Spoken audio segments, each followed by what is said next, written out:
I was the one who caused the food safety incident that one time. Food safety? Wait, you mean the Lumaline incident? So you procured the contaminated ingredients? I think so. Savannah and I were on procurement that day.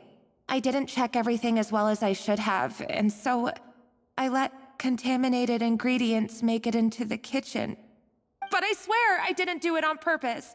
I had no idea there was an issue with them, and I didn't know it would end up with Escoffier going to jail. But the last thing I expected was for Savannah to use it as leverage to blackmail me with... This is crazy! So Savannah pressured you into sabotaging Escoffier's cake by threatening to expose your secret if you didn't? I know, it's terrible. I'm so sorry. I was so scared. The thought of Chef Escoffier finding out that I put her in jail, it made me freeze up with fear. I thought Escoffier would hate my guts if she ever found out, and yet somehow that's ended up in me doing something even worse.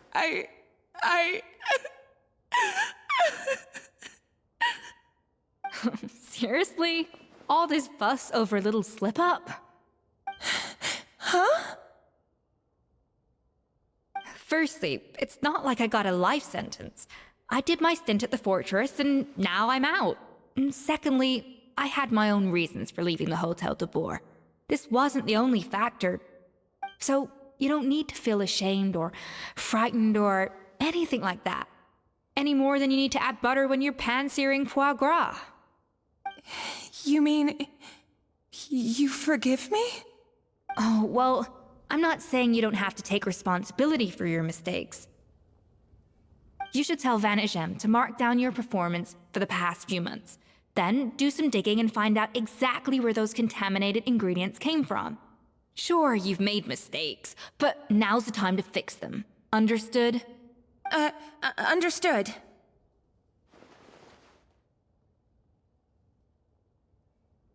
Good. Now, back to Savannah. What about the original codex would compel her to resort to blackmail? I have my suspicions. Not that I've got any proof to back them up, though. Ugh. What happened to me? I've overheard some customers murmuring about how the Hotel de Boer hasn't been the same since Escoffier left. They think our menu doesn't taste like it used to, especially our signature items. Now that you mention it, I noticed it during the contest too. I couldn't put my finger on it, but the flavor seems subtly different from how it used to be. But the difference was so small, I'm sure no one would notice it besides our most loyal customers and true dessert connoisseurs. Still, as head chef, it's easy to see why Savannah would get so hung up on it.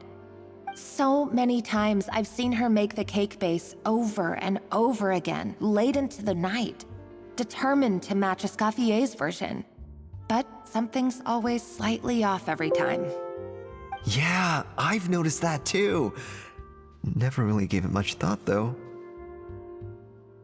Thinking back on it now, it's clear that Savannah's been in a downward spiral ever since Escoffier left. She wants to prove that she can fill Escoffier's shoes. That's gotta be the reason. But after countless setbacks, she's getting more and more unhinged. And at some point along the way, she switched from doubting herself to doubting Escoffier. Doubting Escoffier? For what?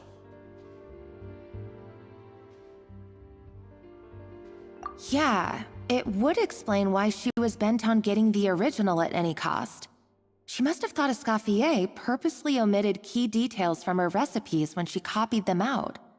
Also, she could retain her place as the #1 chef in Fontaine, the only one privy to all the secrets of the trade.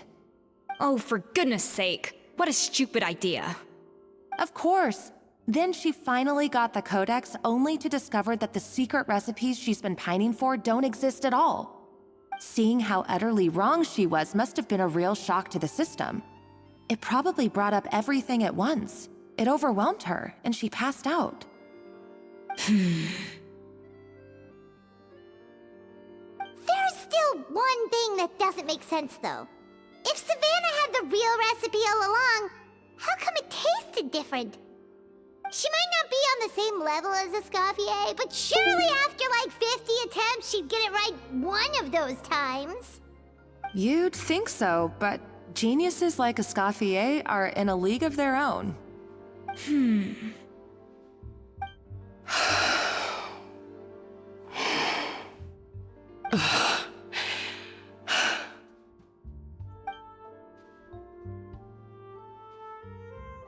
New head chef, you say? What's her name? I don't think I've heard of her before. I wonder, can the Hotel de Boer keep its edge without Escoffier at the helm?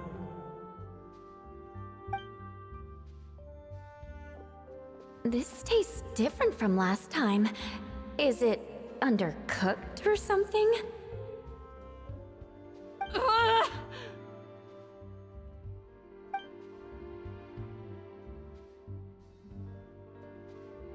Take this. It's a copy of the Codex de Boer. From now on, you will be its keeper. Don't listen to the doubters. If I say you can do it, then you can do it. Even if you don't believe in yourself, at least believe in me. Hey, did you hear me? Once I'm gone, the restaurant is all yours.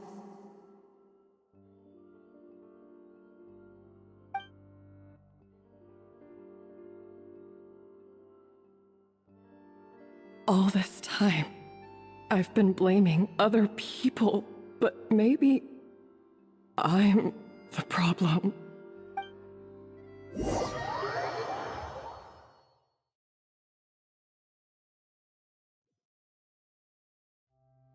I sincerely apologize for putting everyone out. Savannah's awake now, but I don't think she's ready to speak to anyone yet. Let's give her the day to calm down. I'm sure you'll have the chance to talk everything out tomorrow. In that case, I'll go and update for Ma and his family. I wonder what he'll make of all this. So, we'll come back tomorrow then.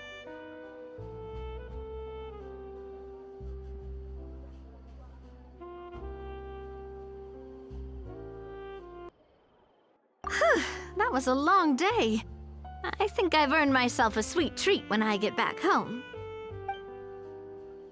Oh, nice! Macarons? Or are you gonna switch it up this time?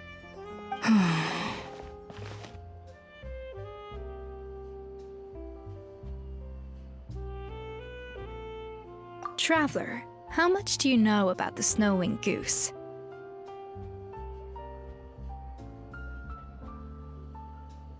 Every year, they migrate long distances in search of a suitable home. There's always one goose at the front whose job is to lead the flock.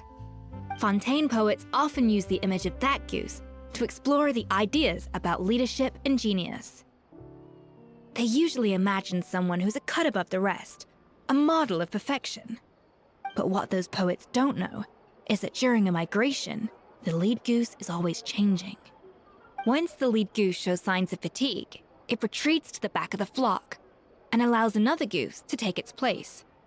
So the truth is that leadership, with all the responsibilities and pressures that come with it, it's something that everyone takes turns at. But we humans completely miss that fact when we project our own ideas about social hierarchies onto them.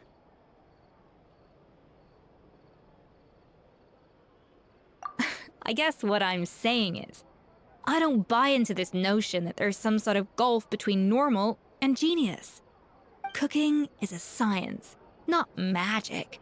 Given the same ingredients, same recipe, and same environment, I see no reason why two different people shouldn't be able to create the exact same dish. Of course, some people have a more sensitive palate than others, and some people are just born bolder or more conscientious. But these are all variables that can be accounted for with time and practice.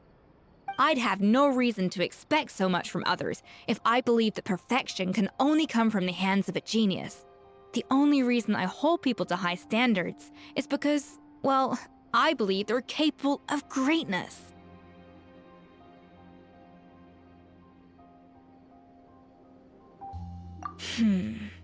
Okay, I've made up my mind. I'm gonna get to the bottom of why Savannah failed. And come tomorrow, I'll give her the scolding of her life, pointing out all the mistakes she's made along the way.